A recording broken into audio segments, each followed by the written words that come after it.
Recording चाहिए तो recording share करो, ठीक है। जी और अगर आपको जी। लाइक करना है तो फिर आप ऐसा कीजिए कि नेक्स्ट क्लास का लिंक आप मुझसे शेयर कीजिए, जिसे आप अपने चैनल पर लाइक कर सकते हैं, जी ठीक है, चलेगा। जी जी चलेंगे जी। हरे कृष्णा। तो यहाँ अभी हम जो प्रभुपाद जी ने ईशोपनिषद लिखा है उसमें आप देखना एक इंट्रोडक्शन है, भूमिका जिसे कहते हैं, करेक्ट। तो उस इंट्रोडक्शन में क्या दिया गया है, वैदिक ज्ञान का महत्व बताया गया है, वैदिक ज्ञान का महत्व क्या होता है। तो प्रभुपाद जी ने ऐसा क्यों किया, क्योंकि वो जब इनिशियली प्रचार कर रहे थे विदेशों में प्रचार कर रहे थे। अब भारत में तो कोई आज के समय में भारत में तो आज के समय में लोगों को वेद के बारे में पता नहीं है, लेकिन आज से 50-60 वर्ष पूर्व कोई अगर ये कहता कि हम वेद से आपको ये बात बता रहे हैं तो लोग उसको स्वीकार कर लिया करते थे, क्योंकि वेद की वाणी है, स्वीकार करना उनके लिए आसान होता था। लेकिन विदेश में अगर वो कहें कि वेदों में ऐसा दिया गया तो सबसे पहले तो ये बताना पड़ेगा ना कि वेद क्या है। इसलिए प्रभुपाद जी क्या करते हैं, ईशोपनिषद पुस्तक में शुरुआत में जो भूमिका लिखते हैं, इंट्रोडक्शन, उसमें वेद क्या है वो अच्छे से समझाते हैं, वेद का इम्पोर्टेंस क्या है वो बताते हैं, उसका महत्व क्या है। तो वो परिचय है वैदिक ज्ञान का महत्व, जो हम कुछ समय बाद में पढ़ेंगे। जैसा कि श्री ईशोपनिषद एक वैदिक साहित्य है, एक संक्षिप्त विवरण दिया गया है कि वेदों में क्या है, वैदिक ज्ञान कैसे प्रामाणिक है और ये हमारे लिए कैसे प्रासंगिक है, और इस वैदिक ज्ञान को प्राप्त करने की प्रक्रिया क्या है। ये किसमें बताया गया है, इंट्रोडक्शन में बताया गया। उसके बाद में नेक्स्ट क्या आता है, नेक्स्ट जो श्लोक आता है उसको मंगलाचरण कहते हैं। ओम पूर्णमद पूर्णमिदम, वो वाला मंत्र जो है उसको मंगलाचरण कहते हैं। तो वो उसमें क्या बताया गया और आगे के 3 मंत्रों में क्या बताया गया, ये केवल संक्षिप्त में अभी बता रहे हैं, बाद में डिस्कस हम डिटेल में करेंगे ही। मंगलाचरण ये बताता है कि इस पूरे बुक का सब्जेक्ट क्या होगा, डिस्कशन का, इस बुक में हम किस विषय को जानने वाले हैं। तो वो विषय क्या है, परम सत्य। परम सत्य को इंग्लिश में बोलते हैं एब्सोल्यूट ट्रुथ, परम सत्य। परम सत्य की 5 भाग होते हैं, ईश्वर, जीव, प्रकृति, काल और कर्म, जो हम गीता में इंट्रोडक्शन में पढ़े थे। इन 5 को ही मिलाकर परम सत्य कहते हैं। तो वही विषय को, उसी सब्जेक्ट को ईशोपनिषद में समझाया गया है, वो मंगलाचरण में बताते हैं। फिर मंत्र 1 क्या बताता है कि जो परम सत्य है, परम भगवान है, उन्होंने इस पूरी सृष्टि को मैनेज करने के लिए कुछ नियम बनाए, कुछ लॉज बनाए हैं। हर जगह नियम होते हैं ना, जैसे फॉर एग्जांपल कोई स्कूल में जाएगा तो स्कूल में रूल्स होंगे, नियम होंगे जिसको फॉलो करना पड़ेगा। कोई हॉस्पिटल जाएगा वहां पे कुछ रूल्स होंगे, कोई एयरपोर्ट पे जाएगा वहां पर कुछ रूल्स होंगे। तो उस प्रकार से भगवान ने इस सृष्टि को मैनेज करने के लिए कुछ रूल्स बनाए, कुछ नियम बनाए। वो नियम क्या है, वो मंत्र 1 में दिया गया है, उसे बोलते हैं ईशावास्य सिद्धांत। सिंपल सा नियम है। क्या नियम है, सब कुछ किसका है, सब कुछ हमारा है नहीं, सब कुछ भगवान का है, ये नियम है। तो व्यक्ति को हर कार्य ये जानकर करना चाहिए कि सब चीज के स्वामी भगवान है, इसलिए उनका नियंत्रण सब चीजों पर है। फिर जो नियम, इस नियम को तोड़ देता है उसको क्या परिणाम मिलेगा, वो मंत्र 2 में बताया गया है, नहीं सॉरी मंत्र 3 में बताया गया है। और जो नियम का पालन करता है उसको क्या परिणाम मिलेगा, वो मंत्र 2 में बताया गया। सरल सरल तरीके से समझ में आ गया। मंगलाचरण बताता है परम सत्य कौन क्या, मंत्र 1 बताता है उस परम सत्य ने क्या नियम बनाया, मंत्र 2 बताता है उस नियम का पालन करेंगे तो क्या परिणाम मिलेगा, मंत्र 3 बताता है उस नियम को तोड़ देंगे तो क्या परिणाम मिलेगा। तो ये हम इन चीजों को जानेंगे। फिर नेक्स्ट जो सेक्शन है मंत्र 4 से लेकर मंत्र 8, उसमें परम सत्य को कौन जान सकता है और कौन नहीं जान सकता, वो बताया गया है। उस व्यक्ति में क्या गुण होने चाहिए जो परम सत्य को जान सकता है। है ना। तो मंत्र 4 तथा 5 दर्शाते हैं कि जो मंत्र 3 वाले लोग हैं, जो नियमों को तोड़ते हैं, वो परम सत्य को क्यों नहीं समझ सकते। और जो परम सत्य को जानता है, जो शुद्ध वैष्णव है, जिसे महाभागवत वैष्णव कहते हैं, उसकी दृष्टि कैसी होती है, वो सब जगह भगवान को कैसे दिखता है, वो बताया गया। और भगवान के वो गुणों को कैसे समझता है, वो बताया गया। ठीक है, आगे मंत्र 9 से लेकर 11 में विद्या और अविद्या के विषय में बताया गया है। ये काफी कॉम्प्लिकेटेड सब्जेक्ट है, इसलिए आपको शुरू में सब कुछ समझ में नहीं आएगा। जैसे हम मंत्र पढ़ेंगे, तात्पर्य पढ़ेंगे, तो धीरे धीरे स्पष्ट होने लग जाएगा। विद्या और अविद्या, ये 2 चीजें बताई गई हैं यहाँ पर इन 3 मंत्रों में। असली विद्या क्या है और अविद्या क्या है। और फिर इसी से संबंधित मंत्र 12, 13, 14 में ये बताया गया है कि भगवान की उपासना सही तरीके से कैसे होती है और गलत तरीके से कैसे होती है। ठीक है, और फिर अंत में जो मंत्र 15 से लेकर 18 है, उसमें 4 मंत्रों में प्रार्थना दी गई है। भगवान से प्रार्थना, किस चीज की प्रार्थना, कि अभी हम आपके निराकार स्वरूप को जान पा रहे हैं, लेकिन हम आपके साकार रूप का साक्षात्कार करना चाहते हैं, आपके रूप को देखना चाहते हैं। तो उस चीज की प्रार्थना की गई है लास्ट 4 मंत्रों में। कृष्ण की आध्यात्मिक शक्ति, ब्रह्म ज्योति के बीच के संबंध का वर्णन, उनके रूप को देखने का वर्णन, मृत्यु के समय उनको उनका स्मरण बना रहे उसका वर्णन, और उनकी दया या कृपा प्राप्त हो उसका वर्णन, प्रार्थना है अंतिम भाग। तो इस प्रकार ये पूरा ग्रंथ बटा हुआ है। अभी हम भूमिका पर जाएंगे। ठीक है, तो भूमिका पढ़ना शुरू करते हैं।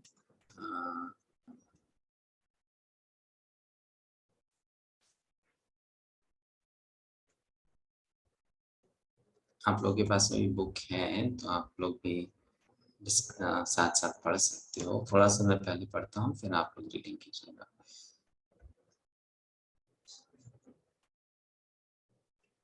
भूमिका, वेदों की शिक्षाएं।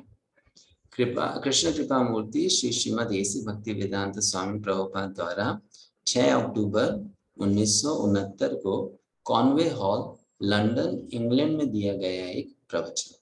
प्रभुपाद जी ने एक प्रवचन दिया था, उस प्रवचन को ही फिर ट्रांसक्राइब करके इस बुक में, इंट्रोडक्शन बुक में डाल दिया गया।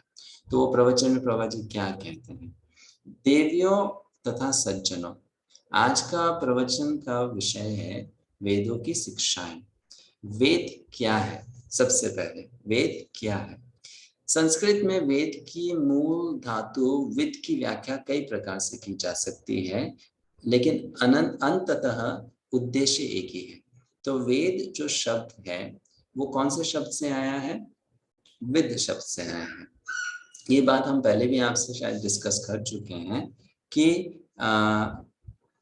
संस्कृत में कोई भी शब्द होता है, उसका एक धातु शब्द होता है जिससे कि उसका जन्म होता है।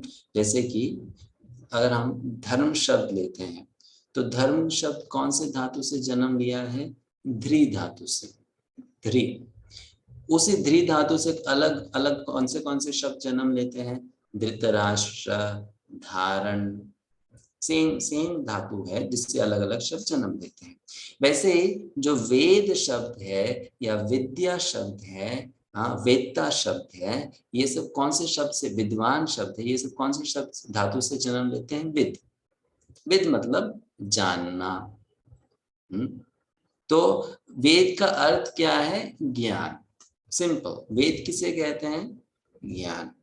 तो अभी मेरा आपसे प्रश्न है, घर बनाना का ज्ञान अगर हो कि इस प्रकार उस स्थान को पवित्र किया जाए, उसमें फाउंडेशन बनाया जाए, फिर ईंट की दीवार खड़ी की जाए, यहाँ पर अग्नि का स्थान होगा, यहाँ पर किचन होगा, यहाँ पर पूजा घर होगा, इस प्रकार कंस्ट्रक्शन से रिलेटेड जो ज्ञान है, क्या उसे वेद कह सकते हैं, हाँ या ना। नहीं। नहीं, क्यों, यहाँ हाँ। पर वेद का मतलब है ज्ञान। यहाँ पर ये तो नहीं कहा ना कि वेद का मतलब है आध्यात्मिक ज्ञान। यहाँ कहा गया हाँ है ज्ञान।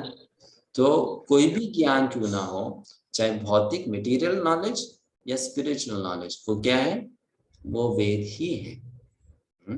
वो वेद ही है, वो भगवान से ही आया है। घर बनाने का भी ज्ञान भगवान ने ही दिया है वेदों में। तो वो ज्ञान भी वेद कहलाता है, लेकिन वो वेदों में भौतिक ज्ञान है। कोई भी ज्ञान आप, प्रभा जी आगे लिखते हैं, कोई भी ज्ञान जिसे आप स्वीकार करते हैं वेद है, क्योंकि वेदों की शिक्षाएं मूल ज्ञान है। आप कोई भी ज्ञान स्वीकार करते हो वो वेद है। बद अवस्था में हमारे ज्ञान में अनेक अपूर्णताएं रहती हैं। बद अवस्था मतलब जब हम 3 गुणों के अधीन होते हैं। बद आत्मा तथा मुक्त आत्मा में यही अंतर है कि बद आत्मा में 4 प्रकार के दोष पाए जाते हैं। पहला दोष ये है कि वह त्रुटियां करता है, गलती करता है। दूसरा, अप्रभा जी उदाहरण देते जाएंगे कि कैसे हर दोष के लिए एक उदाहरण वो देते हैं।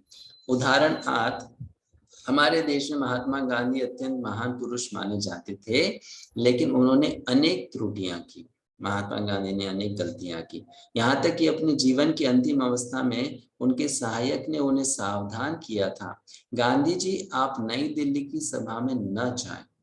मेरे कुछ मित्र हैं और मैंने उनसे सुना है कि वहां खतरा है, किंतु उन्होंने एक न सुनी। उन्होंने जाने का हठ किया और वे मारे गए। महात्मा गांधी तथा राष्ट्रपति कैनेडी जैसे महान व्यक्ति भी न जाने कितने ऐसे लोग हैं त्रुटियां करते हैं। त्रुटि करना मनुष्य का स्वभाव है, यह बद आत्मा का एक दोष है।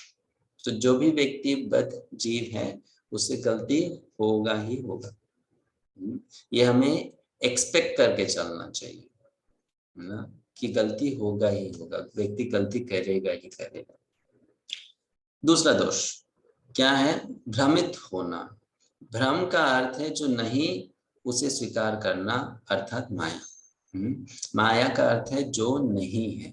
प्रत्येक व्यक्ति शरीर को स्व मान बैठता है। यदि मैं आपसे पूछूं कि आप क्या हैं, तो आप कहेंगे मैं मिस्टर जॉन हूँ, मैं धनी व्यक्ति हूँ, मैं यह हूँ, मैं वह हूँ। ये सब देह से संबंधित परिचय है, किंतु आप ये शरीर नहीं है, ये माया है। तो भ्रम मतलब जो चीज नहीं है उसको वैसा स्वीकार कर लेना, उसी को माया कहते हैं। तो हर एक बद्ध जीव माया में है। श्रील प्रभुपाद जी के एक शिष्य हैं परम पूज्य गिरिराज महाराज। उन्होंने प्रभुपाद जी को एक बार कहा कि प्रभुपाद जी मुझे ऐसा लगता है कि मैं अधिकांश समय तो भगवान कृष्ण का स्मरण कर पाता हूँ, कभी कभी माया में रहता हूँ। तो प्रभुपाद जी ने महाराज से कहा तुमने जो कहा वो सही नहीं है, तुम अधिकांश समय माया में रहते हो, कभी कभी भगवान का स्मरण कर लेते हो। तो ये बद्ध जीव का गुण है कि वो अधिकांश भ्रम में रहता है, माया में रहता है। तीसरा दोष है धोखा देने की प्रवृत्ति। अभी देखिए सिंपल सी बात है, कोई धोखा क्यों देना चाहेगा? कोई क्यों धोखा देगा, क्यों झूठ बोलेगा? क्योंकि वो ये छुपाना चाहता है कि मुझसे गलती हुई है।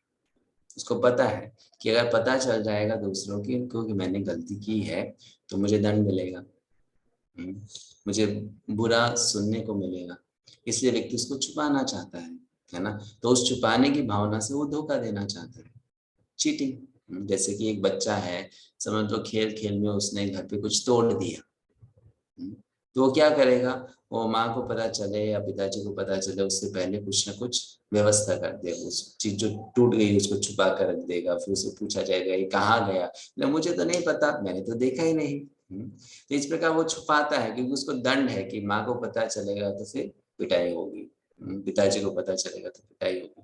तो जब व्यक्ति से गलती हो जाती है तो वो फिर धोखा देता है। इसलिए प्रत्येक व्यक्ति में दूसरों को ठगने की प्रवृत्ति पाई जाती है, धोखा देने की प्रवृत्ति पाई जाती है। कोई व्यक्ति पहले दर्श का मूर्ख क्यों ना हो, किंतु वह भी अत्यंत बुद्धिमान होने का दिखावा करता है। यद्यपि यह पहले कहा जा चुका है कि वह माया में रहता है और त्रुटियां करता है, लेकिन वह तर्क करता है, मैं सोचता हूँ कि यह ऐसा है, वह वैसा है, लेकिन उसे अपनी ही स्थिति का भी ज्ञान नहीं होता। वह दर्शन पर पुस्तकें लिखता है, यद्यपि वह स्वयं दोषी रहता है। यही उसका रोग है, यही धोखाधड़ी है। प्रभा जी यहाँ कहते हैं कि लोगों को वास्तविक ज्ञान न होने पर भी वो आध्यात्मिक ज्ञान बांटते रहते हैं और लोगों को शिक्षा देते रहते हैं। चौथा दोष क्या है? अंतिम बात यह है कि हमारी इंद्रियां अपूर्ण हैं। हमें अपनी आंखों पर बड़ा गर्व होता है। प्राय कोई व्यक्ति ललकारेगा, क्या तुम मुझे ईश्वर दिखा सकते हो? लेकिन क्या आपके पास ईश्वर का दर्शन करने के लिए आंखें हैं भी? यदि आपके पास आंखें नहीं हैं तो आप उनके दर्शन कभी नहीं कर सकोगे। यद्यपि एकाएक कमरे में अंधेरा हो जाए तो आप अपने हाथों को भी नहीं देख सकते, अतएव आपके पास दर्शन करने की शक्ति ही क्या है? अतः हम अपनी इन अपूर्ण इंद्रियों से ज्ञान प्राप्त करने की अपेक्षा नहीं कर सकते। बद्ध जीवन में इन दोषों के होते हुए हम किसी को पूर्ण ज्ञान प्रदान नहीं कर सकते, न ही हम स्वयं पूर्ण हैं। अतएव हम वेदों को यथारूप में स्वीकार करते हैं। चौथा दोष क्या बताया? कि हमारी जो इंद्रियां हैं, आँख, कान, नाक, त्वचा, जीवा, ये इनमें सही तरीके से ज्ञान को प्राप्त करने की क्षमता नहीं है। मतलब हम जो चीज देखते हैं उसमें हमारे साथ धोखा हो सकता है। जो हम सुनते हैं उसको गलत सुन सकते हैं। जो चीज को हम चखते हैं हमारा स्वाद गलत हो सकता है ना। तो इस प्रकार से इन 5 इंद्रियों को, आंख, कान, नाक इत्यादि, क्या कहते हैं? ज्ञान इंद्रिय। ज्ञान इंद्रिय मतलब ज्ञान को प्राप्त करने का ये एक साधन है। ज्ञान इन्हीं से प्राप्त होता है। लेकिन चूंकि इनमें दोष है तो इनके द्वारा जो हम नॉलेज प्राप्त करते हैं उसमें भी दोष आ जाते हैं। अभी फॉर एग्जाम्पल, मुझे दूर का नहीं दिखता है। अगर किसी व्यक्ति को दूर का नहीं दिखता, बहुत दूर का देखना हो तो हम इन आंखों से नहीं देख सकते, तो हमने दूरबीन बना दिया, हमने टेलीस्कोप बना दिया जिससे हम दूर का देख सकते हैं। लेकिन आप सोचो, वो जो दूरबीन किसी ने बनाया है, जिसने बनाया है उसमें दोष है, तो जो वस्तु दूरबीन उसने बनाई है उसमें भी दोष होगा।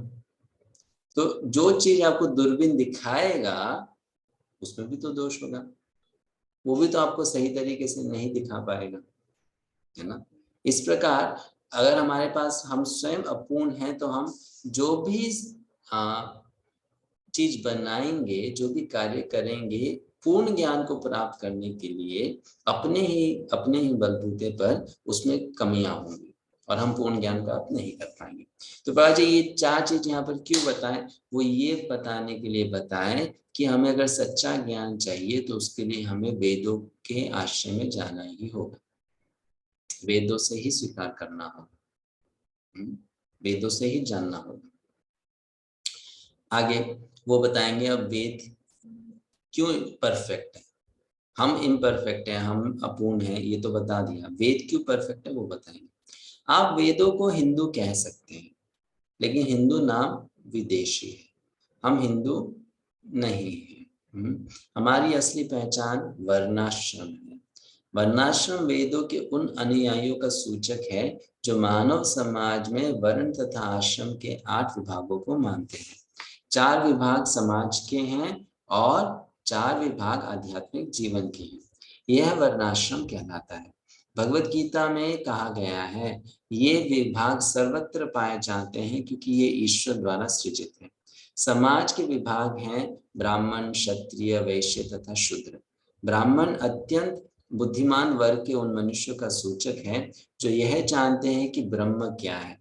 इसी प्रकार क्षत्रिय या प्रशासक वर्ग बुद्धिमान मनुष्य का अगला वर्ग है।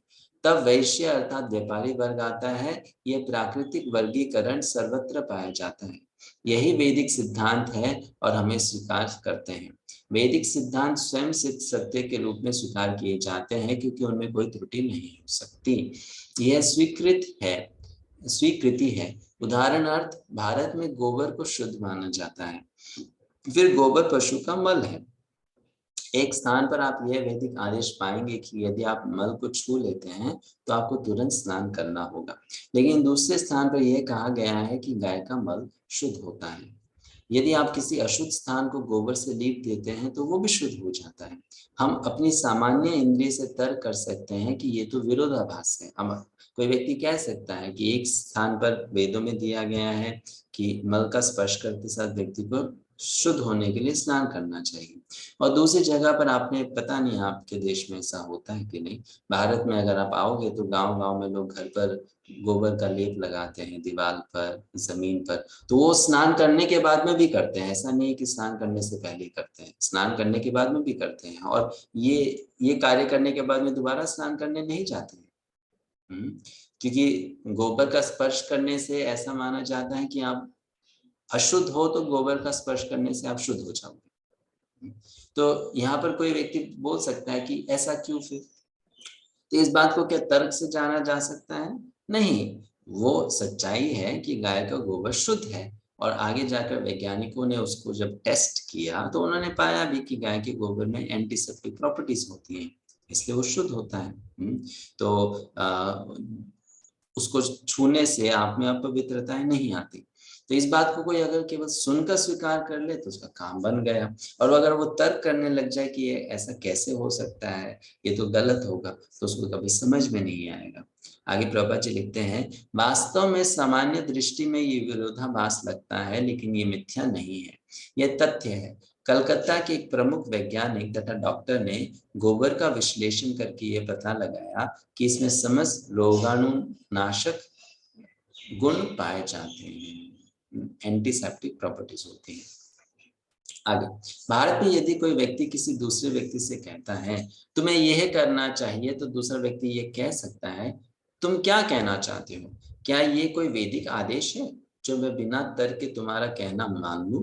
मतलब प्रभुपाद जी कह रहे भारत में एक ऐसा समय था जब लोग अगर उनको ये कह दिया जाता था कि वेदों में ये दिया गया है तुम्हें करना ही होगा, तो फिर वो कुछ सवाल जवाब नहीं कर सकता था, क्योंकि उसको पता था कि वेद में दिया है तो ये सही होगा, मुझे करना ही होगा, इसमें कोई डाउट नहीं है। जैसे आज के समय में भी अगर दो भक्तों के बीच में कुछ डाउट आ जाए क्या करना चाहिए क्या नहीं करना चाहिए, और उसमें से फिर एक भक्त कह दे कि देखो प्रभुपाद जी ने पुस्तक में ऐसा लिखा है, प्रभुपाद जी ने प्रवचन में ऐसा कहा है, तो फिर कोई कुछ कह ही नहीं सकता है। प्रभुपाद जी ने कह दिया फिर तो सही ही होगा, है ना। इसका में तो यही अंडरस्टैंडिंग, प्रभुपाद जी ने लिखा है, उन्होंने बोल दिया है, तो फिर तो सही ही होगा, इसमें और कुछ चर्चा करने की अब आवश्यकता ही नहीं है। तो वैसे पहले के समय में भारत में ये वातावरण था कि लोग अगर ये कह देते थे कि वेद में ऐसा दिया है तो उस व्यक्ति को स्वीकार करना ही होता था। वैदिक आदेशों की व्याख्या नहीं की जा सकती, लेकिन अंततः यदि आप ध्यान पूर्वक अध्ययन करें कि ये आदेश क्यों है तो आप पाएंगे कि ये सभी सही है। इसका मतलब क्या है, वेदों में जो दिया गया है उसको हम हमेशा समझ नहीं सकते हैं। जैसे कि एक छोटा बच्चा, उसको अपने माता पिता का प्रत्येक आदेश, उसके पीछे हेतु क्या है वो समझ में नहीं आता है। उसकी बुद्धि उतनी डेवलप्ड नहीं होती है, विकसित नहीं होती है कि वो बड़ों की सारी बातें समझ सके। लेकिन बड़े अगर कहते हैं कि बेटा ऐसा मत करो, तो वो कह सकते हैं मैं ऐसा क्यों नहीं करूं, तो फिर वो क्या बोलते हैं आप जब बड़े होंगे आपको समझ में आ जाएगा, अभी आप बस मत करो, है ना।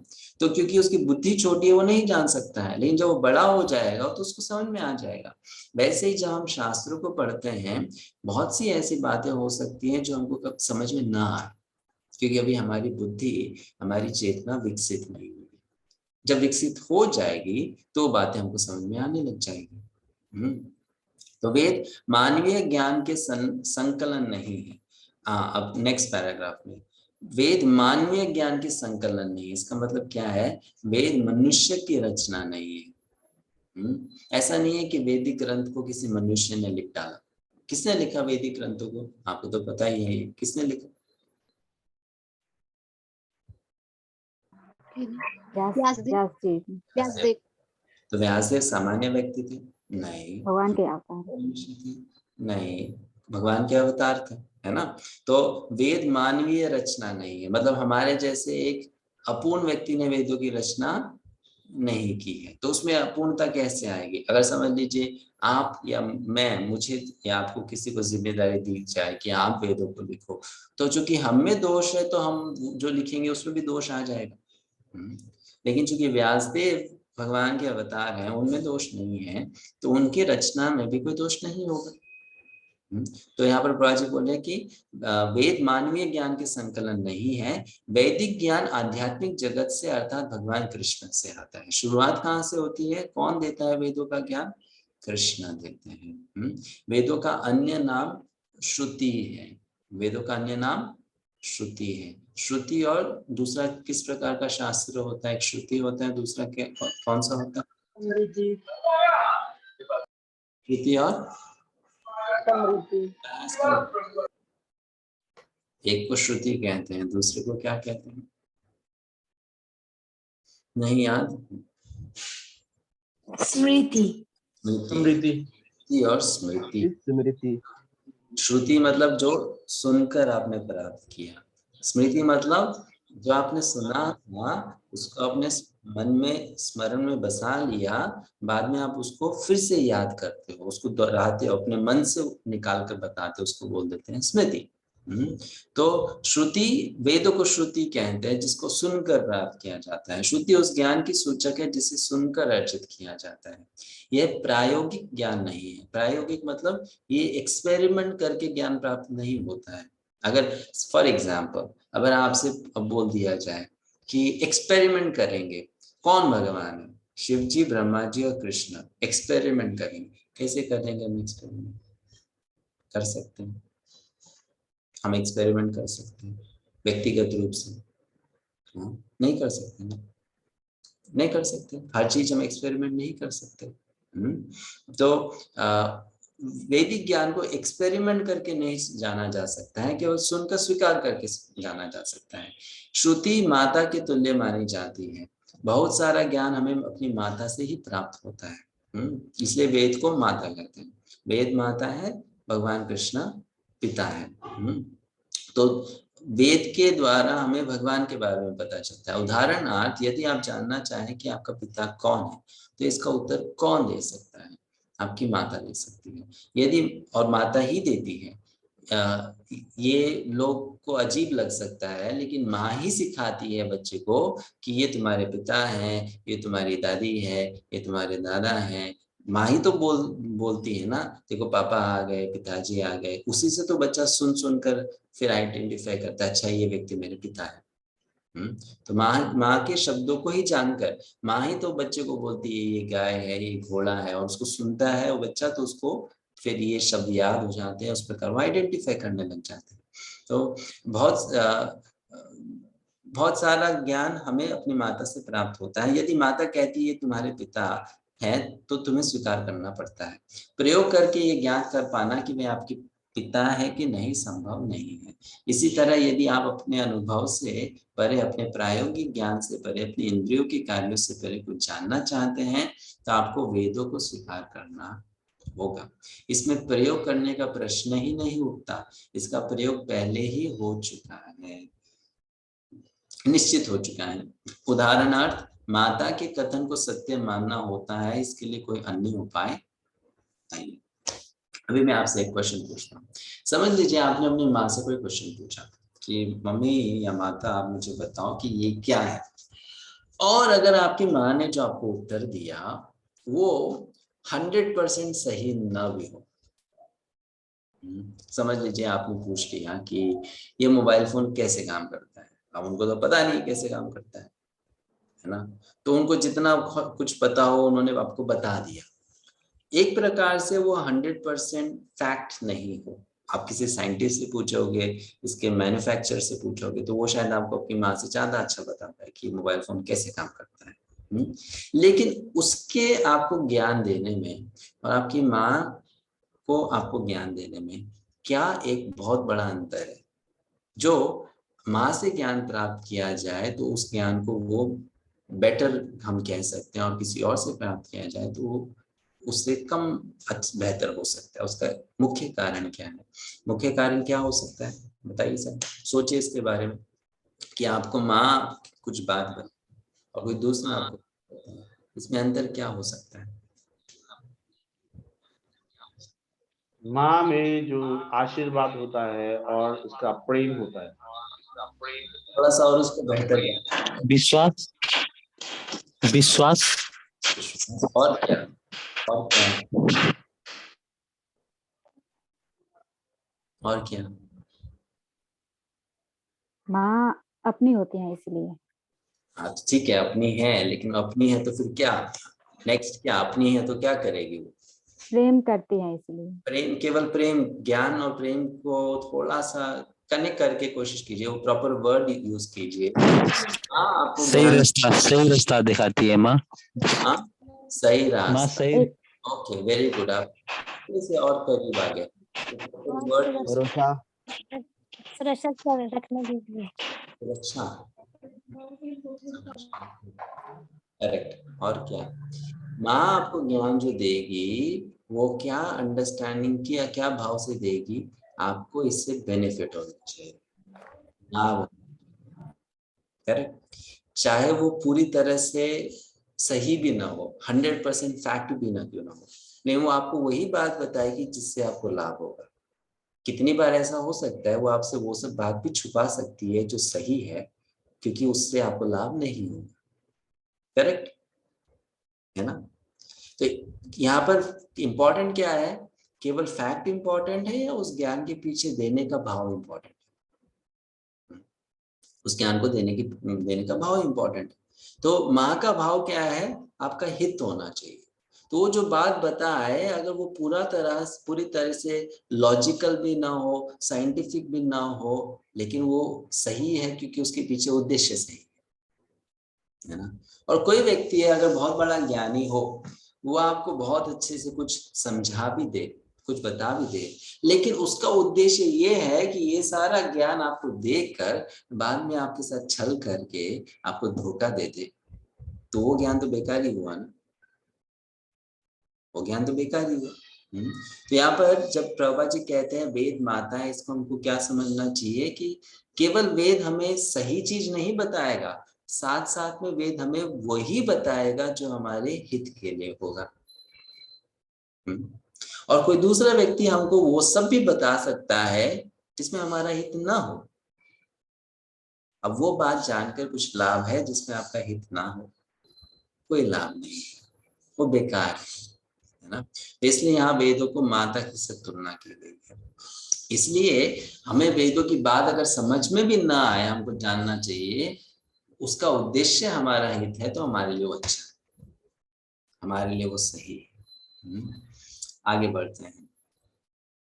वेदों को माता माना जाता है और ब्रह्मा जी पितामह कहलाते हैं क्योंकि सर्वप्रथम उन्हें ही वैदिक ज्ञान की शिक्षा दी गई थी।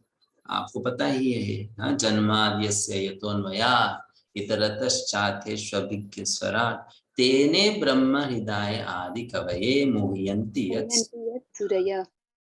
श्रीमद् भागवतम का पहला श्लोक, जिसमें ये बताया गया है कि ब्रह्मा जी के हृदय में वेदों का ज्ञान दिया गया था, है ना। अब ब्रह्मा जी को वेदों का ज्ञान कौन देते हैं? कृष्ण देते हैं। कैसे देते हैं, किस प्रकार देते हैं वेदों का ज्ञान कृष्ण ब्रह्मा जी को?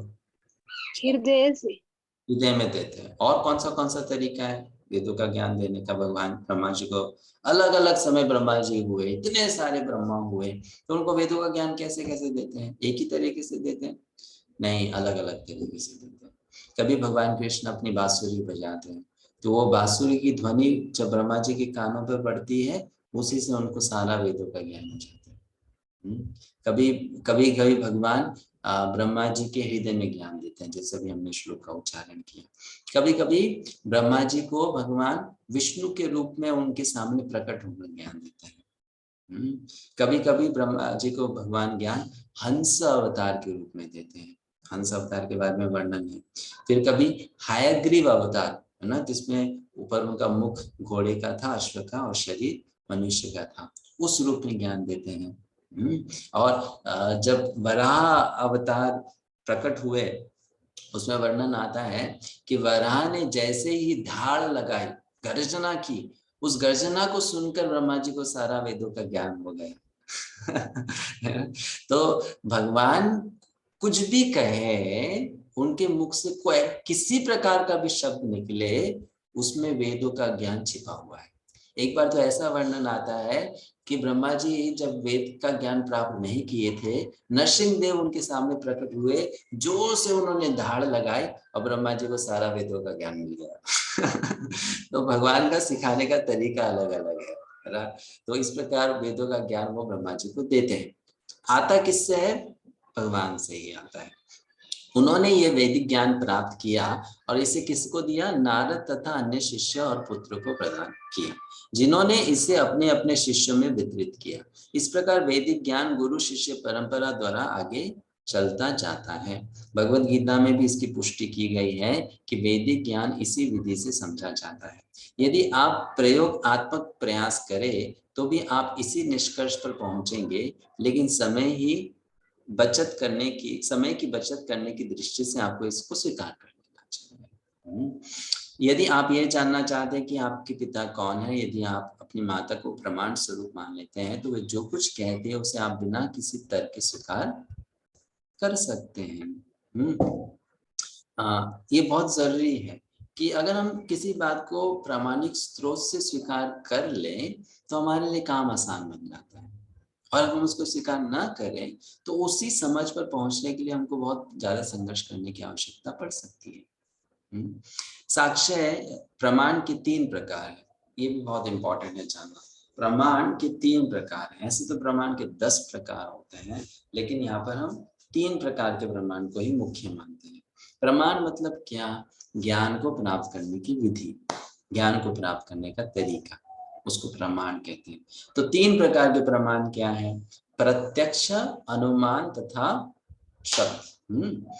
प्रत्यक्ष, आपको ये कोई श्लोक गीता में याद आता है जिसमें ये शब्द आया है? आपको वो शब्द याद भी करना था आपके गीता के श्लोक का टेस्ट के लिए। प्रत्यक्ष कौन सा श्लोक में आया है?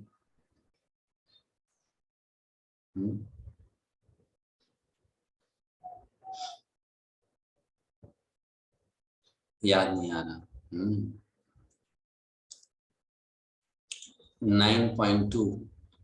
9.2 श्लोक याद है आप लोगों को? 9वां अध्याय का दूसरा श्लोक, क्या श्लोक है वो? राजा विद्या राजा देहम प्रत्यक्ष एवं मुद्दमम प्रत्यक्षवागमम धर्मम सुसुधम। थैंक यू माता। राज विद्या राज गुह्यम पवित्रमिदमुत्तमम, फिर प्रत्यक्ष आवागमम धर्म्यम सुसुखम कर्तुम अव्ययम। उसमें ये श्लोक शब्द आया प्रत्यक्ष। प्रति अक्ष, अक्ष किसे कहते हैं? अक्ष किसे कहते हैं? आंखों को, आंखों को।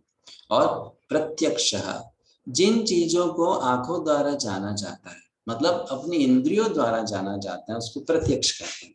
जैसे फॉर एग्जाम्पल कोई कलर आपको जानना हो कि ये कौन सा कलर है, तो कैसे जानोगे? आंखों से देखकर जानोगे, ये हरा है, ये नीला है, ये लाल है ना? तो कोई वस्तु को पहचानना है तो आंखों से देखकर पहचानोगे।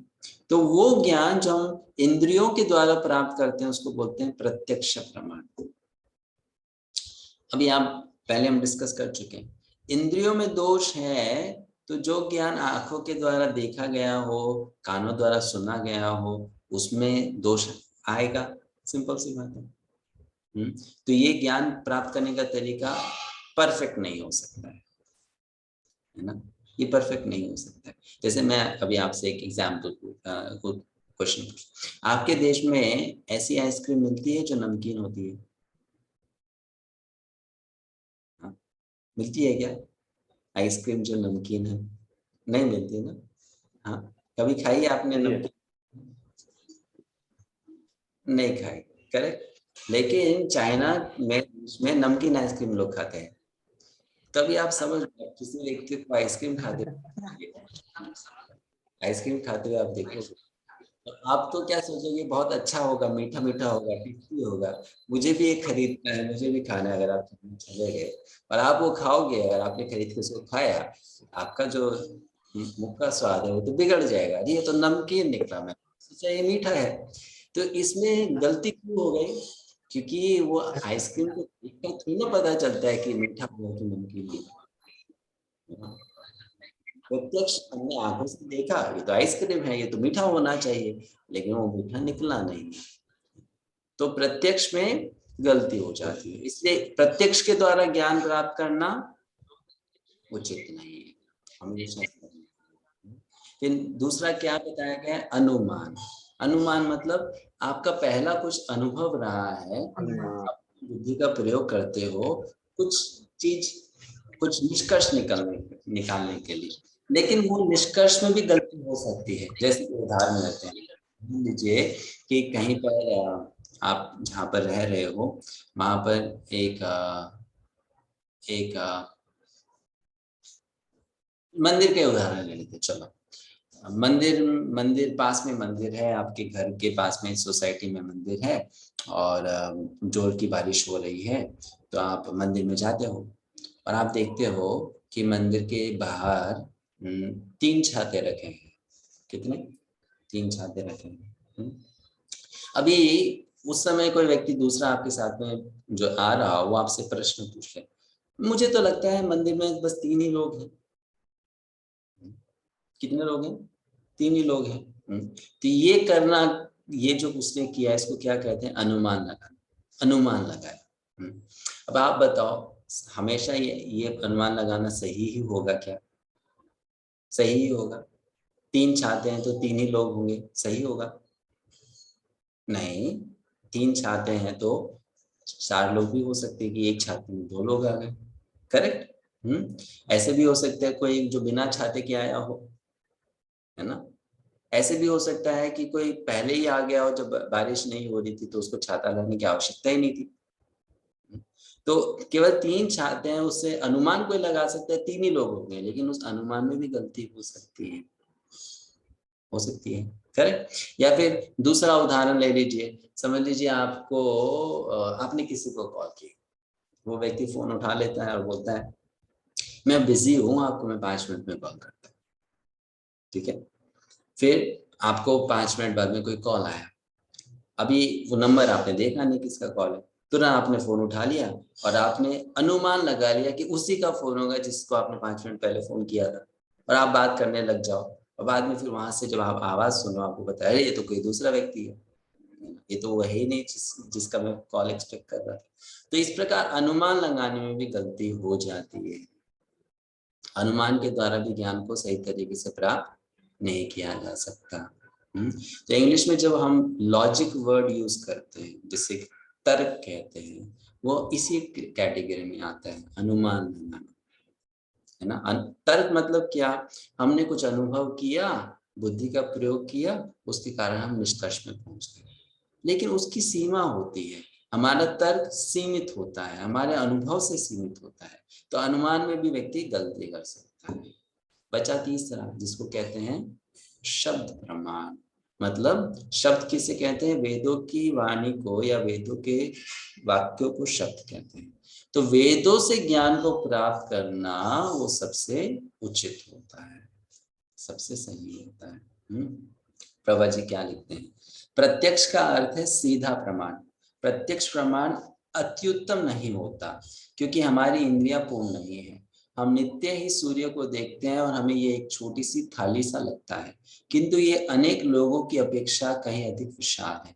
तो ऐसा देखना किस काम का है? अतएव हमें पुस्तकें पढ़नी होती हैं, तब हम सूर्य के विषय में समझ सकते हैं। सूरज देखने में तो हमें ऐसा ही लगता है कि वो तो एक थाली के समान गोल है, लेकिन हम जब पुस्तक पढ़ते हैं तब जानते हैं कि सूरज थाली के समान गोल नहीं है, गेंद के समान गोल है ना। दोनों में अंतर है ना। जो गेंद है वो 3 डायमेंशनल है, 3 डायमेंशनल उसमें, वो भी गोल है, और एक थाली है वो भी गोल है, लेकिन दोनों में अंतर है। तो देखने में सूरज कैसा लगता है? एक थाली के समान गोल लगता है, लेकिन है वो कैसा? गेंद के समान गोल है।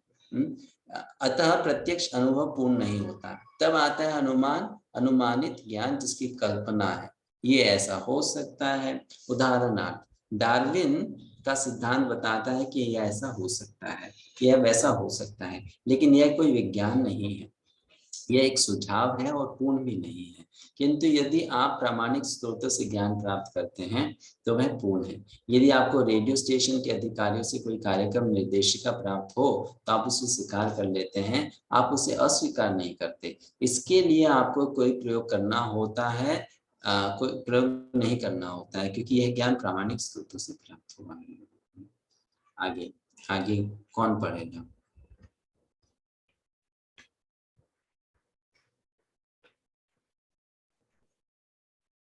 कोई पढ़ना चाहता है तो पढ़ सकते हैं।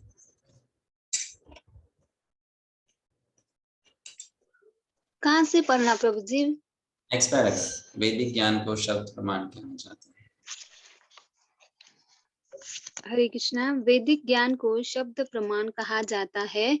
इसका दूसरा नाम श्रुति है। श्रुति का अर्थ यह है कि इस ज्ञान को मात्र श्रवण विधि द्वारा प्राप्त करना होता है। वेदों का आदेश है कि दिव्य ज्ञान को समझने के लिए हमें अधिकारी प्रामाणिक व्यक्ति से सुनना चाहिए। दिव्य ज्ञान इस ब्रह्मांड की उस पार से आया हुआ ज्ञान है।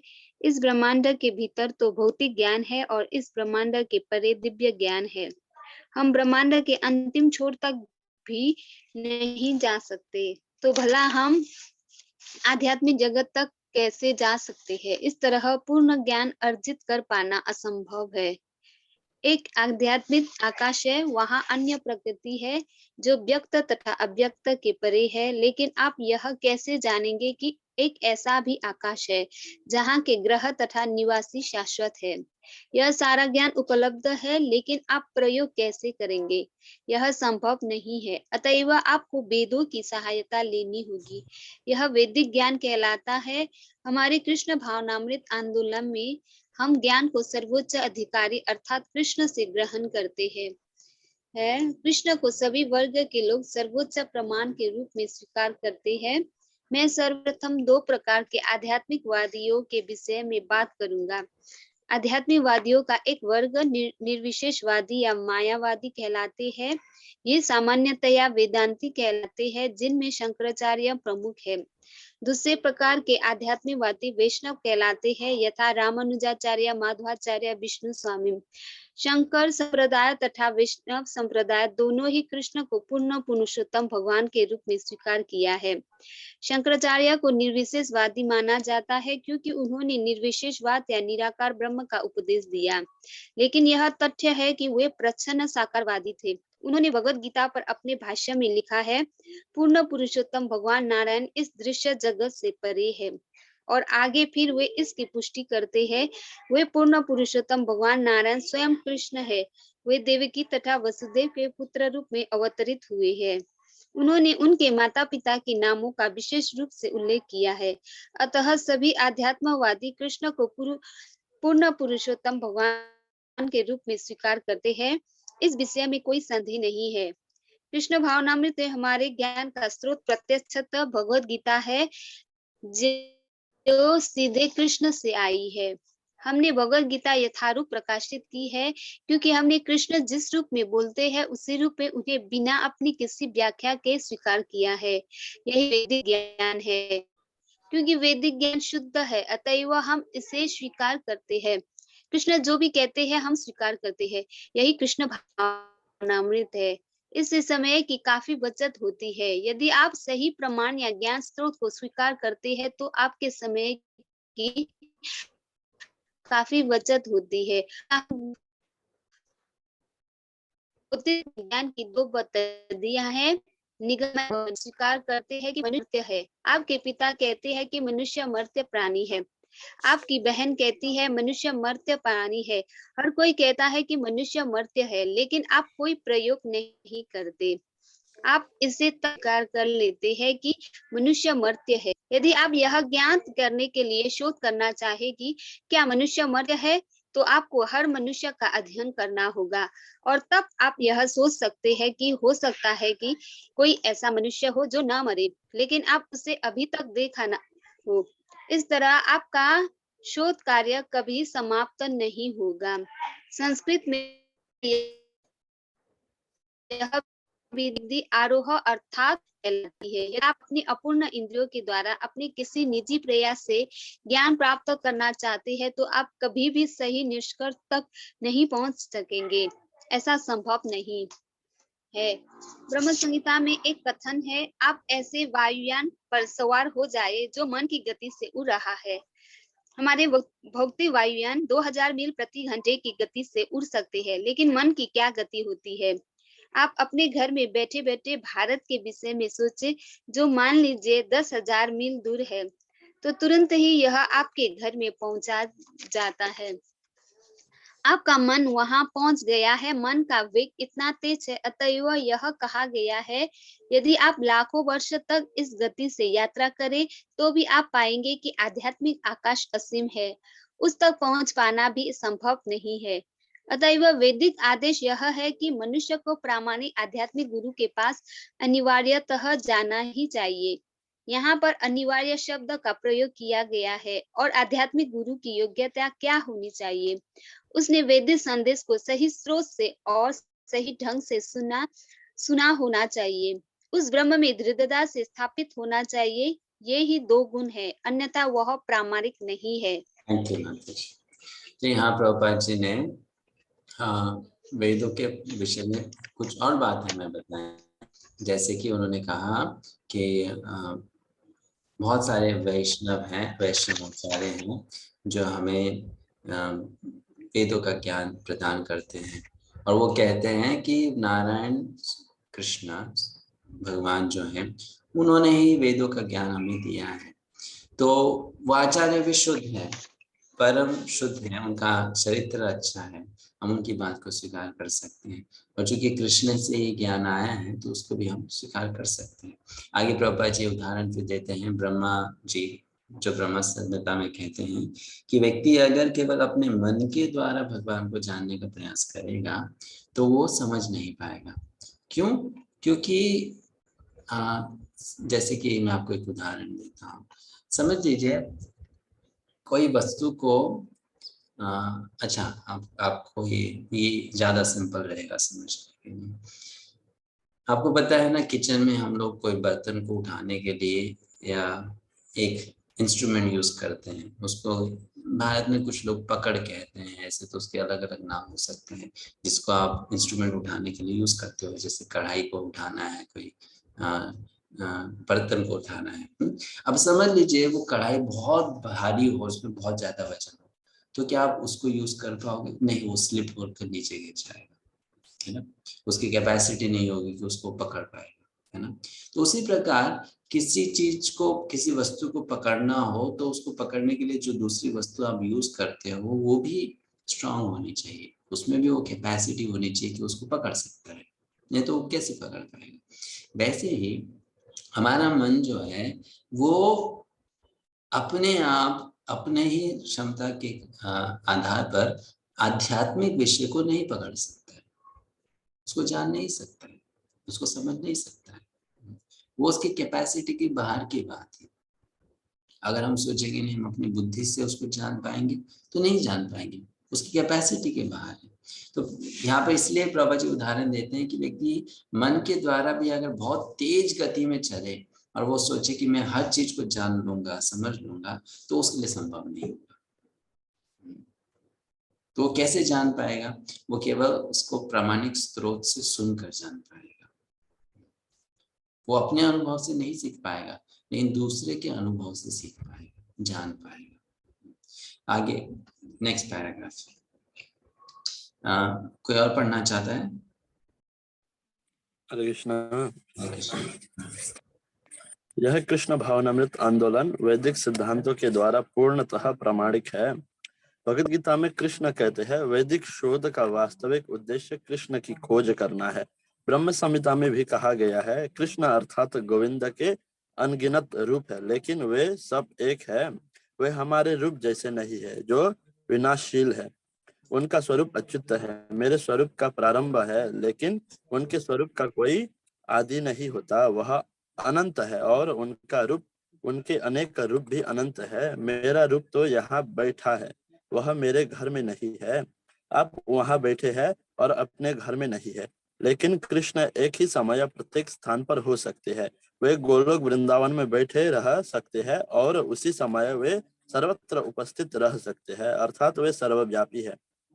वे आदि सबसे प्राचीन है, लेकिन आप जब भी कृष्ण के चित्र को देखते हैं तो वे 15-20 वर्ष के तरुण दिखते हैं। आप कभी भी उन्हें वृद्ध नहीं पाएंगे। अपने भगवत गीता में सारथी रूप में कृष्ण का चित्र देखा है। उस समय वे 100 वर्ष से कम आयु के नहीं थे। उनके प्रपौत्र थे, लेकिन तब भी वे किशोर जैसे लगते थे। कृष्ण अर्थात ईश्वर कभी बूढ़े नहीं होते, यह उनकी परम शक्ति है। और यदि आप वैदिक साहित्य का अध्ययन करके कृष्ण की खोज करना चाहते हैं तो आप भ्रमित हो जाएंगे। ऐसा करना संभव हो सकता है, लेकिन है अत्यंत कठिन। लेकिन आप उनके भक्त से उनके विषय में आसानी से जान सकते हैं। उनका भक्त उन्हें आपको दे सकता है। ये रहे वे, उन्हें स्वीकार करो। यह है कृष्ण के भक्तों की शक्ति। प्रारंभ में केवल एक वेद था और उसके पढ़ने की आवश्यकता नहीं थी। लोग इतने बुद्धिमान होते थे एवं उनकी स्मरण शक्ति इतनी तीव्र होती थी कि एक बार आध्यात्मिक गुरु के मुख से सुनकर ही वे इसे समझ लेते थे। वे संपूर्ण तात्पर्य को तुरंत ही ग्रहण कर लेते थे। लेकिन 5000 वर्ष पूर्व व्यासदेव ने इस कलयुग के लोगों के लिए वेदों का लिखित रूप प्रदान किया। उन्हें पता था कि अंततोगत्वा लोग अल्पायु होंगे, उनकी स्मरण शक्ति अत्यंत क्षीण होगी और उनकी बुद्धि इतनी तीव्र नहीं होगी। अतः मुझे इस वैदिक ज्ञान को लिखित रूप देकर शिक्षा देनी चाहिए। उन्होंने वेदों के 4 विभाग किए, ऋक, साम, अथर्व तथा यजुर। जब उन्होंने इन वेदों का कार्यभार अपने विभिन्न शिष्यों को सौंप दिया, तब उन्हें मनुष्यों की अल्पज्ञ श्रेणी, स्त्री, शूद्र तथा द्विज बंधु का ध्यान आया। उन्होंने स्त्री जाति, शूद्र जाति, श्रमिक तथा द्विज बंधु पर विचार किया। द्विज बंधु वे हैं जो उच्च कुल में जन्म तो लेते हैं, लेकिन सम्यक रूप से योग्य नहीं होते। ब्राह्मण परिवार में उत्पन्न मनुष्य को यदि ब्राह्मण के रूप में योग्यता प्राप्त नहीं है तो वह द्विज बंधु कहलाता है। ऐसे लोगों के लिए उन्होंने भारत का इतिहास कहलाने वाले महाभारत तथा 18 पुराणों का संकलन किया। इस तरह सारे पुराण, महाभारत, 4 वेद तथा अनेक उपनिषद, ये सब वैदिक साहित्य के अंश है। उपनिषद वेदों के अंश है। तत्पश्चात व्यासदेव ने विद्वानों तथा दार्शनिकों के लिए समस्त वैदिक ज्ञान का सार वेदांत सूत्र के रूप में प्रस्तुत किया। यह वेदों का अंतिम वचन है। व्यासदेव ने अपने गुरु महाराज नारद जी के आदेश अनुसार वेदांत सूत्र की रचना की, लेकिन फिर भी वे संतुष्ट नहीं हुए। यह एक लंबी कथा है जिसका वर्णन श्रीमद् भागवत में किया गया है। व्यासदेव अनेक पुराणों तथा उपनिषदों का संकलन कर लेने के बाद और यहाँ तक कि वेदांत सूत्र लिखने के बाद भी अधिक संतुष्ट नहीं थे। तब उनके गुरु नारद जी ने आदेश दिया, आप वेदांत सूत्र की व्याख्या करो। वेदांत का अर्थ है चरम ज्ञान और चरम ज्ञान कृष्ण है। कृष्ण कहते हैं कि समस्त वेदों में मनुष्य को कृष्ण को ही जानना चाहिए। वेदांत कृत वेदवित एव चाहम। कृष्ण कहते हैं मैं वेदांत का संकलन करता हूँ और वेदों का ज्ञाता भी मैं ही हूँ। अतएव चरम लक्ष्य तो कृष्ण है। वेदांत दर्शन के समस्त वैष्णव भाष्यों में इसकी व्याख्या की गई है। हम गौड़ीय वैष्णवों का वेदांत दर्शन पर हमारा अपना भाष्य है जो गोविंद भाष्य कहलाता है और यह बलदेव विद्याभूषण द्वारा प्रणीत है। इसी प्रकार रामानुजाचार्य कृत भाष्य है और माध्वाचार्य का भी भाष्य है। शंकराचार्य का भाष्य ही एकमात्र भाष्य नहीं है। वैसे तो वेदांत के अनेक भाष्य है, लेकिन क्योंकि वैष्णवों ने वेदांत भाष्य प्रथम प्रस्तुत नहीं किया, अतः वह लोगों में यह गलतफहमी बनी हुई है कि शंकराचार्य द्वारा लिखित वेदांत भाष्य ही एकमात्र भाष्य है। इसके अतिरिक्त स्वयं वेदव्यास ने पूर्ण वेदांत भाष्य श्रीमद् भागवत लिखा है। श्रीमद् भागवत वेदांत सूत्र के प्रथम वाक्य से प्रारंभ होता है, जन्म दस्ययतः। इस जन्म दस्ययतः की पूर्ण विवेचना श्रीमद् भागवत में हुई है। वेदांत सूत्र केवल इतना ही इंगित करता है कि परम सत्य या ब्रह्म क्या है। परम सत्य वे है जिनसे प्रत्येक वस्तु उद्भूत है, यह सारांश है। किंतु श्रीमद् भागवत में इसकी विशद व्याख्या हुई है। यदि प्रत्येक वस्तु परम सत्य के उद्भूत है तो उन परम सत्य की प्रकृति क्या है, इसकी व्याख्या श्रीमद् भागवत में की हुई है। परम सत्य को चेतना स्वरूप होना चाहिए। वे स्वराट स्वतः तेजमान है। हम अन्यों से ज्ञान प्राप्त करके अपनी चेतना तथा ज्ञान को विकसित करते हैं, लेकिन भगवान के लिए कहा गया है कि वे स्वराट अर्थात स्वतः तेजमान है। वैदिक ज्ञान का संपूर्ण सार वेदांत सूत्र है और इस वेदांत सूत्र की व्याख्या लेखक ने स्वयं ही श्रीमद् भागवत में की है। अंत में हमारा निवेदन है कि जो लोग वास्तव में वैदिक ज्ञान की व्याख्या समझना चाहते हैं वे उसे श्रीमद् भागवत तथा भगवत गीता के द्वारा समझने का प्रयास करें। Thank you. यहाँ पर आपको समझ में आया होगा प्रभुपाद जी ने अंत में क्या लिखा। उन्होंने लिखा आपको वैदिक ज्ञान यदि चाहिए तो आपको कहाँ से प्राप्त करना होगा? 2 जगह से, गीता से और श्रीमद् भागवत से। अब उन्होंने ये चीज क्यों बताई, गीता और श्रीमद् भागवतम, वो उस निष्कर्ष पर वो कैसे पहुंचे? तो उन्होंने बहुत सुंदर तरीके से बताया कि शुरुआत में तो वेद एक ही था, एक ही वेद था। बाद में उस एक वेद को, जिसका नाम था यजुर्वेद, उस एक वेद को व्यास देव जी ने 4 भागों में बांट दिया। वो 4 वेदों का नाम क्या है? ऋग, यजुर, अथर्व और सामवेद। इस प्रकार 4 भागों में बांट दिया। 4 भागों में क्यों बांट दिया? क्योंकि वो देख पा रहे थे कि एक व्यक्ति पूरे वेद को नहीं समझ सकता है। अभी जैसे एक टीचर है, उसको अपने स्टूडेंट को सारा का सारा ज्ञान देना है, तो स्टूडेंट में भी तो कैपेसिटी होनी चाहिए ना कि सारा का सारा ज्ञान प्राप्त कर ले। तो व्यासदेव जी सोच रहे थे कि मुझे ये वेद का ज्ञान देना है, लेकिन मेरा कोई भी एक ऐसा स्टूडेंट नहीं है जो सारा का सारा ज्ञान प्राप्त कर लेगा। तो मैं क्या करूंगा, इस पूरे ज्ञान को 4 भागों में बांट दूंगा और 4 स्टूडेंट्स को दे दूंगा, जिससे कि वो ज्ञान बना रहे। तो उन्होंने एक वेद को 4 भागों में बांट दिया।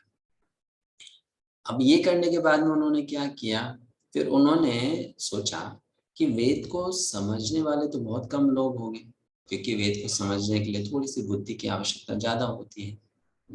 तो वेद को समझना तो कठिन है। वेद में ही उपनिषद आता है। अब वो वीडियो देखिएगा जो मैं शेयर करूंगा बाद में, तो आपको समझ में आ जाएगा उपनिषद वेद में कैसे आता है। और उपनिषद जैसे अभी हम ईशोपनिषद पढ़ रहे हैं, ये आसान नहीं है समझना। प्रभुपाद जी के तात्पर्य है तो हमको थोड़ा बहुत समझ में आ रहा है, अदरवाइज हम केवल उसका मंत्र ही मंत्र पढ़ेंगे तो हम तो समझ ही नहीं पाएंगे क्या कहना चाहता है। तो उपनिषद कौन समझ सकता है? जो केवल ब्राह्मण स्वभाव के लोग होते हैं, सत्व गुण में स्थित होते हैं, जिनकी बुद्धि बहुत तीक्ष्ण होती है, वो समझ पाते हैं। तो सामान्य जनता फिर ज्ञान को कैसे प्राप्त करेगी, उनको ज्ञान कैसे मिलेगा? तो फिर व्यासदेव जी ने क्या किया, उन्होंने महाभारत लिखा जिसमें कहानी है। उन्होंने पुराण लिखे जिसमें कहानी है, क्योंकि जो कम बुद्धिमान होते हैं उनको कहानियां अच्छी लगती हैं, और कहानियां को सुनकर समझकर शिक्षाएं प्राप्त करना आसान होता है उनके लिए। जैसे कलयुग के समय में अधिकांश लोग कम बुद्धिमान, इसलिए उनको कहानियां ही अच्छी लगती है। अगर आप लेक्चर में फिलॉसफी दोगे तो लोगों को नींद आ जाएगी, कहानियां सुनाओगे तो लोग जागते रहेंगे। क्यों? क्योंकि फिलॉसफी समझ में नहीं आता है और कहानियां सुनने को अच्छा लगता है। तो इसलिए व्यासदेव ने सरल बनाने के लिए कहानी के रूप में शिक्षाओं को दे दिया। किसमें? महाभारत में, पुराणों में। अब उन्होंने इतना सब कुछ ज्ञान दे दिया तो वो सोचने लगे कि ये व्यक्ति इतना यदि पढ़ नहीं पाए, उसके पास समय नहीं हो, तो वो कैसे जानेगा पूरे वेदों में क्या दिया है। तो उन्होंने एक ग्रंथ लिखा जिसको कहते हैं वेदांत सूत्र। वेद का अंत मतलब समस्त ज्ञान का अंत, सूत्र, उस ज्ञान को उन्होंने बहुत ही संक्षिप्त रूप में सूत्र रूप में प्रस्तुत किया। लेकिन ये भी उन लोगों के लिए था जो बहुत अधिक बुद्धिमान होते हैं। वेदांत सूत्र। अब उन्होंने सोचा चलो वेदांत सूत्र तो मैंने लिख दिया, इसी को सरल कैसे बनाया जाए। तो उसको सरल बनाने के लिए उन्होंने अंतिम ग्रंथ लिखा। उसके बाद में उन्होंने कोई ग्रंथ नहीं लिखा। जो अंतिम उन्होंने प्रस्तुत किया वो है श्रीमद् भागवतम। इसलिए श्रीमद् भागवतम को समस्त वेदों का सार माना जाता है। प्रभुपाद जी कहते हैं, समझ लो कोई व्यक्ति है, बहुत बुद्धिमान व्यक्ति है, उसने आपको आज एक बात बताई, ठीक है, आप कल उससे मिलने गए, तो वो कहता है मैंने आपको जो कल बात बताई थी ना, उसमें थोड़ी सी मुझसे गलती हो गई थी, आज मैं आपको एक दूसरी बात बताता हूँ, ये पहले से बेहतर है, ज्यादा सत्य है। तो आप कौन सी बात स्वीकार करोगे, कल वाली या आज वाली? आज वाली। क्योंकि वही व्यक्ति बोल रहा है कि मैंने आपको जो पहले बताया था उससे बेटर है। वैसे ही प्रभुपाद जी कहते हैं व्यास देव ने अलग अलग वेदों में, पुराणों में अलग अलग बातें बताई, लेकिन व्यास देव स्वयं कह रहे हैं कि जो मैंने श्रीमद् भागवतम दिया है वो अंतिम है। तो सब व्यक्ति को अगर बेस्ट नॉलेज प्राप्त करना है, अंतिम निष्कर्ष प्राप्त करना है, वो कहाँ मिलेगा? श्रीमद् भागवतम में मिलेगा। तो इस प्रकार श्रीमद् भागवतम की विशेषता और भगवत गीता की विशेषता को स्थापित करते हुए प्रभुपाद जी अंत में लिखते हैं कि हम लोग गीता से और श्रीमद् भागवतम से वेदों का ज्ञान प्राप्त करते हैं। इस प्रकार भूमिका पूरा हुआ। नेक्स्ट जो मंत्र है वो हम नेक्स्ट क्लास में करेंगे।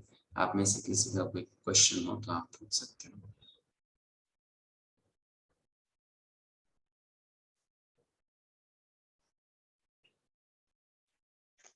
हरे कृष्णा प्रभु जी। तो इसका मतलब श्रीमद् भागवत बोलने से ही वेद है? श्रीमद् भागवत भी वेद है। हाँ, वेद का वो भाग ही है ना। पुराण जो भाग है, स्मृति है, उसमें श्रीमद् भागवतम आ जाता है, लेकिन है तो वेद, है तो वेद। तो वैदिक ज्ञान तो श्रीमद् भागवत पढ़ने से वैदिक ज्ञान का हो गया ना? वैदिक ऐसा? ज्ञान हो, हाँ होगा। इसलिए तो अगर हम केवल श्रीमद् भागवतम और गीता पढ़ें तो हमको और कुछ पढ़ने की आवश्यकता नहीं है। मतलब जो प्रभुपाद जी ने हमें ग्रंथ दिया है उसके बाहर हमको कोई पढ़ने की आवश्यकता ही नहीं है। वैदिक ज्ञान की अगर बात हो तो इतना संपूर्ण है, इसमें सब कुछ है, इसके बाहर जाने की कोई आवश्यकता नहीं। संपूर्ण वैदिक ज्ञान वेदों का सार है।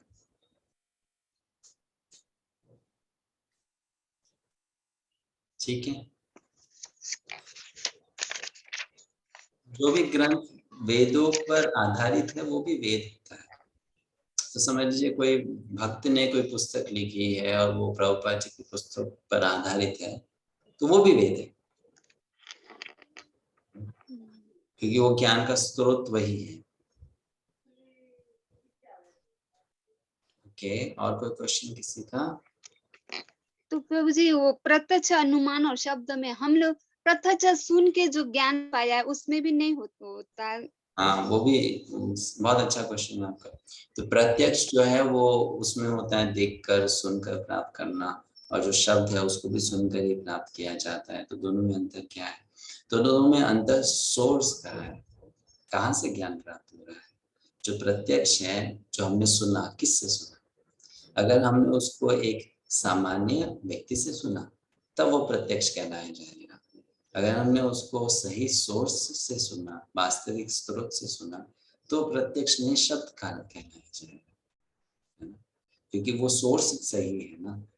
तो आप ज्ञान तो कान के द्वारा ही प्राप्त करोगे, सुनकर ही प्राप्त करोगे, तो उसको यूज तो करना ही होगा। और दूसरी बात, जब हम कहते हैं कि हमने ज्ञान को सुना है, हमें ये भी जानना चाहिए कि हम केवल उसे अपने ये बाहर के कानों से नहीं सुनते हैं।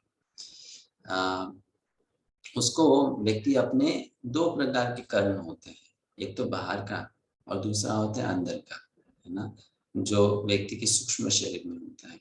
तो व्यक्ति उससे भी सुनता है, उससे भी समझता है। वो अलग ही तरीके का सुनना होता है, उसको वो श्रद्धा के साथ सुनता है, इसलिए उसको शब्द कहते हैं। उदाहरण देने के लिए, जब हम हरे कृष्ण महामंत्र सुनते हैं तो हमको थोड़ी ना समझ में आता है कि ये मंत्र वास्तविकता में क्या है, लेकिन हम उसको सुनते हैं। क्योंकि वो शब्द है, वो भगवान के धाम से मंत्र आया है, उसको सुनने मात्र से हमें समस्त प्रकार का ज्ञान प्राप्त हो जाता है। तो उसको भी सुना जाता है, लेकिन वो सुनना और एक भौतिक स्रोत से ज्ञान को सुनना दोनों अलग अलग, एक प्रत्यक्ष हो गया, दूसरा शब्द हो गया। तो अगर समझ लीजिए किसी के कान खराब है, उसको नहीं सुनता है, वो व्यक्ति बहरा है, उसको सुनाई नहीं देता, उसके चारों तरफ यदि कीर्तन होगा उसको लाभ नहीं होगा? होगा ना। कैसे होगा? उसने तो सुना ही नहीं। क्यों होगा? क्योंकि जो महामंत्र का शब्द है वो सामान्य शब्द नहीं है, उसको व्यक्ति बाहर के कान से नहीं सुनता है तो क्या हुआ, उसके अंतःकरण में उसका प्रभाव जाता है। तो शब्द है, शब्द की ये विशेषता है, भौतिक ध्वनि की ये विशेषता नहीं है। भौतिक ध्वनि आपको, अगर आप कोई व्यक्ति बहरा है तो भौतिक ध्वनि नहीं सुन पाएगा तो उसको समझ में नहीं आएगा। ठीक है, और कोई प्रश्न नहीं है तो हम समाप्त करें। एक बार आपका यस मैम बोलिए। तो प्रभु जी इसका मतलब हम लोग क्लास सुनते हैं तो वो शब्द हो गया, आध्यात्मिक क्लास सुनते हैं तो। हाँ वो शब्द है। अगर ऑफ कोर्स हम क्लास सुनते हैं और जो वक्ता है जो बात बताते हैं वो अगर सच में वेदों से प्रमाणित हो तो, अगर कोई व्यक्ति अगर कुछ भी बोलेगा तो वो तो फिर सही नहीं है, वो वेदों से होना चाहिए, उसका सोर्स होना चाहिए प्रॉपर, तब वो हम सही चीज सुनेंगे तो वो फिर शब्द ही होगा, शब्द प्रमाणित कहना चाहिए। ठीक है, ओके, अभी आपका अटेंडेंस ले लेते हैं। बोले कृष्णा प्रभु जी। यस प्रभु। प्रभु जी गोबर जो है वो शुद्ध है ना प्रभु जी? हाँ तो हम लोग पुजारी घुसते हैं तो अगर ठीक गया तो अशुद्ध मानेंगे नहीं? क्या चीज? गोबर जो है वो शुद्ध है ना प्रभु जी? तो हम लोग चित्र में पुजारी घुसते हैं तो अगर गोबर हम लोग से स्पष्ट हो गया, स्पर्श हो गया या ठीक गया तो वो अशुद्ध मानेंगे? हाँ कोई प्रॉब्लम नहीं, कुछ नहीं होगा ना? कुछ नहीं। जी प्रभु जी, थैंक यू। अब ये आपको पता है जब भगवान का अभिषेक होता है तो उस जब भगवान की डीटी को इंस्टॉल किया जाता है, स्थापित किया जाता है, अभिषेक करते हैं, तो दो प्रकार का अभिषेक होता है, एक पंचगव्य अभिषेक होता है और एक पंचामृत अभिषेक होता है, पता है ना? जी प्रभु। तो पंचामृत अभिषेक है वो तो एवरीडे हम लोग करते हैं, जो चरणामृत के रूप में हम स्वीकार करते हैं। नहीं, जो पंचगव्य अभिषेक होता है उसमें भगवान का किस चीज से अभिषेक करते हो? गोमूत्र से, गोबर से। अब गोबर का स्पर्श करते हो ना अभिषेक करते समय? जी। तो फिर तो ऐसा करने की अभिषेक किया तो तुरंत अब स्नान करके आना होगा, फिर दोबारा अभिषेक कंटिन्यू करना होगा, ऐसा तो नहीं। तो गोबर बहुत पवित्र है, उसमें उसको स्पर्श करने से ऐसा नहीं व्यक्ति को स्नान करना होगा। थैंक यू प्रभु जी। हरे कृष्ण। ठीक है, अटेंडेंस बोले प्रभु। चैतन्य चंद्र प्रभु, कृष्णा प्रभु जी। गौरव प्रभु प्रेजेंट। हरि नारायण प्रभु। हरे कृष्णा प्रभु जी। हरि शंकर प्रभु। हरे कृष्णा प्रभु जी। कृष्ण लीला माता जी, लक्ष्मी मंजरी माता जी, नादिया चैतन्य प्रभु। हरे कृष्णा प्रभु जी। हाँ, प्रभु राम प्रभु। हरे कृष्णा प्रभु जी। साक्षी हरे कृष्णा प्रभु। साक्षी गोपाल प्रभु।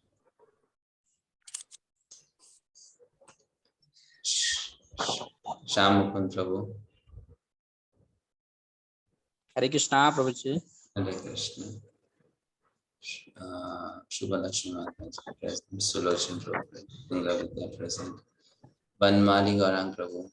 हरे कृष्णा प्रभु जी, धन्यवाद प्रणाम। हरे कृष्ण, धन्यवाद। यमुना माता जी, यशोदा माता जी प्रेजेंट। ठीक है, नेक्स्ट मंडे को मिलते हैं। आप सभी का बहुत बहुत धन्यवाद। हरे कृष्णा। श्रील प्रभुपाद की जय।